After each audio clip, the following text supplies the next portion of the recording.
Saudara, tragedi tenggelamnya KMP Tunu Pratama di Selat Bali membuat prihatin semua pihak.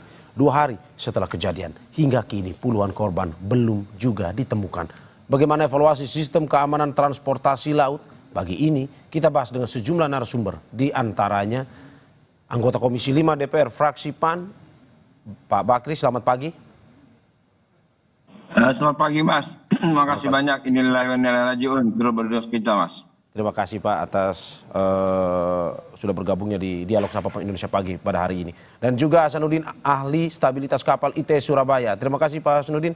Selamat pagi. Jadi, terima kasih banyak. Kemudian salam kenal semuanya. Ya, dan juga nantinya akan bergabung dengan kita Kepala Kantor Pencarian dan Pertolongan atau SAR Surabaya, Nanang Sigit. Saya ke Pak Hasanuddin terlebih dahulu. Pak Hasanuddin, dari berita yang sudah beredar, memang sampai saat ini KNKT belum mengeluarkan hasil investigasinya, tapi analisis Anda seperti apa terkait dengan kecelakaan atau tragedi kapal ini? Baik ya, saya akan mencoba membuat analisa sederhana tentang kenapa sih kapal ini kecelakaan. Jadi kalau kita lihat secara umum, kecelakaan kapal itu disebabkan oleh 3 hal. Yang pertama adalah faktor internal, yang kedua adalah eksternal, yang ketiga adalah operasional kapal. Jadi kalau faktor internal ini bisa saja yaitu kapal tersebut itu terlalu kecil, misalnya dengan gelombang yang ada di Selat Bali itu gelombangnya lumayan besar. Kemudian yaitu kapalnya tidak ada bulwark misalnya, atau bulwarknya terbuka. Ini juga nanti itu menambah proses untuk tenggelamnya kapal itu lebih mudah. Kemudian adanya kebocoran misalnya, kebocoran itu juga menambah bahaya dari kapalnya. Kemudian ada faktor eksternal, misalnya adalah tinggi gelombang. Tinggi gelombang kalau kita ketahui bahwa tinggi gelombang untuk di Selat Bali itu ya itu lumayan tinggi. Kemudian juga frekuensi dari kapalnya, frekuensi kapal dan frekuensi dari gelombangnya. Gelombangnya itu terlalu pendek sehingga itu sama dengan gelombangnya dari kapal.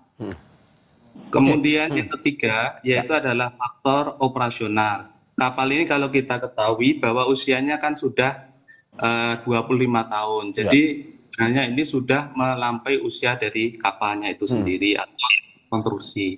Kemudian juga faktor kelebihan muatan misalnya. Kelebihan muatan juga itu menambah kapal itu rawan untuk terbalik atau tenggelam.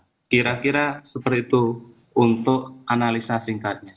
Oke, Mas Hasanuddin, kalau melihat analisa tadi Anda mengatakan bahwa ada dimensi yang terlalu kecil dari kapal Tunu Pratama Jaya ini tidak cocok sebenarnya untuk di Selat Bali. Apakah menurut Anda memang harusnya tidak jalan atau tidak layak jalan atau bagaimana sebenarnya? Ya, harusnya operasionalnya misalnya adalah disesuaikan dengan kondisi gelombangnya. Misalnya saja yaitu kalau kita lihat di Merak Bakauheni, itu kapalnya besar-besar di atas 5.000 GT. Nah, kapal-kapal itu akan berpengaruh pada namanya respon amplitude operator. Jadi responnya kapal terhadap gelombang itu kalau semakin besar kapalnya, responnya akan semakin kecil. Sehingga kalau itu cocok, nanti itu akan frekuensinya itu akan rendah atau responnya akan rendah. Jadi seperti itu, Pak. Oke, sebelum saya ke Pak Bakri, saya ingin mengulas lebih dalam lagi, Mas Hasanuddin. Ada beberapa analisis juga datang bahwa ini cerita dari penyintas atau korban yang selamat bahwa ini kapal bocor pertama. Terus juga air masuk sampai ke dalam. Dari analisis Anda, apakah memang ini dugaannya adalah karena cuaca, ataukah mungkin ada faktor internal, misalkan kelistrikan, atau misalkan ada yang bocor di dalam kapal, atau bagaimana?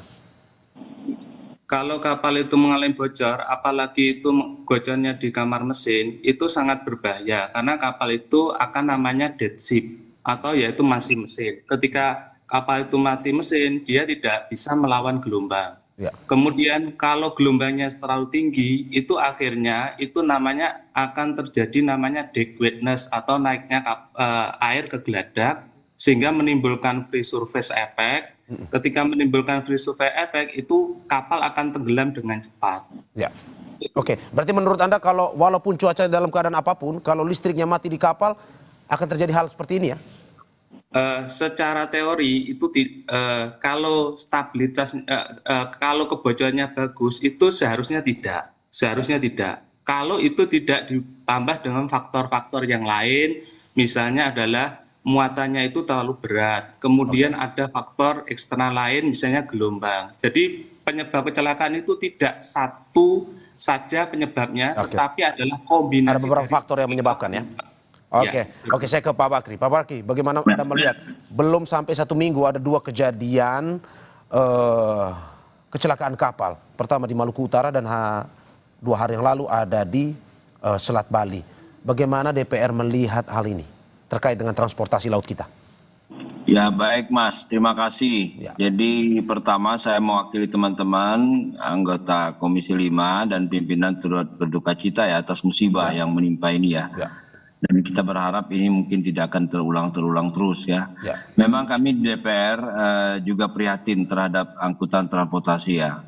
Yang kemarin-kemarin kita disibukkan dengan angkutan darat, hari ini kita diramaikan dengan angkutan laut. Nah, jadi memang betul apa yang dikatakan Pak Asndi itu banyak faktor ya. Banyak faktor untuk menentukan apa penyebabnya. Tapi yang jelas bahwa ini semua perlu adanya disiplin ya, disiplin. Terutama kawan-kawan yang bertugas di pelabuhan ya, KSOP ataupun kepala pelabuhan apapun namanya, lebih menyiapkan kepada kapal-kapal yang akan berangkat. Kalaupun tidak memenuhi syarat ya diberhentikan, jangan disuruh berlayar. Karena kita tahu terus terang aja di daerah-daerah yang tidak terpantau itu terkadang-kadang seenak-enaknya aja. Seenak-enaknya aja kapal menjalankan kapalnya dengan penumpang yang banyak, dengan alat pengamanan yang kurang, sehingga terjadi yang begini-gini. Nah oleh sebab itu kami Komisi 5 akan tegas, akan nanti mengundang mungkin ya, kita akan mengundang Kementerian Perhubungan ataupun Dirjen Perhubungan Laut untuk meminta masukannya, meminta penjelasan mereka supaya hal-hal begini tidak terulang. Karena bagaimanapun juga ini kami prihatin sekali ya. Jangan, ini saya lihat ini masih banyak yang belum ketemu. Ya mudah-mudahan kita berdoa mudah-mudahan mereka selamat ya. Karena bagaimanapun juga ini menjadi musibah besar bagi kita. Oleh sebab itu DPR sekali lagi turut prihatin. Kita dalam waktu dekat ini berupaya meminta keterangan, akan memanggil Kementerian Perhubungan, terutama Dirjen Perhubungan Laut, meminta keterangan supaya hal-hal begini tidak terulang. Ya karena kejadian-kejadian begini memang boleh dikatakan musibah ya, tapi bagaimanapun musibah itu paling tidak bisa dikurangi. Demikian Mas. Oke, apa sebenarnya yang mau ditanyakan, digali jika nantinya Komisi 5 DPR RI memanggil pihak-pihak terkait dengan kejadian-kejadian yang berhubungan dengan kecelakaan transportasi laut ini?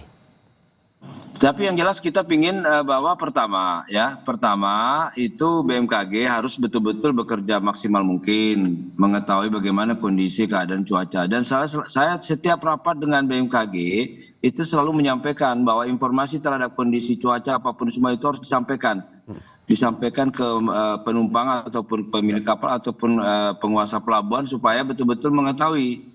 Nah, karena bagaimanapun juga itu adalah tanda-tanda pemberitahuan. Nah, ini yang kadang-kadang memang tidak menjadi perhatian oleh kawan-kawan di bawah. Terus yang kedua, ya KSOP ataupun kepala pelabuhan harus lebih tegas. Ya, melihat kapal apa dikatakan Pak Asndin banyak faktor, ada faktor eksternal, internal dan semuanya. Nah, sering kita lihat kadang-kadang didorong oleh keinginan para penumpang, tidak lagi melihat ya berapa banyak penumpang yang bisa diangkut, tapi melebihi kadang-kadang. Nah, ini salah satu faktor. Juga itu faktor umur kapalnya. Tidak beda, saya pikir di darat juga begitu. Kadang-kadang angkutan darat mobil yang udah tua masih juga melintas. Nah, ini harus tegas.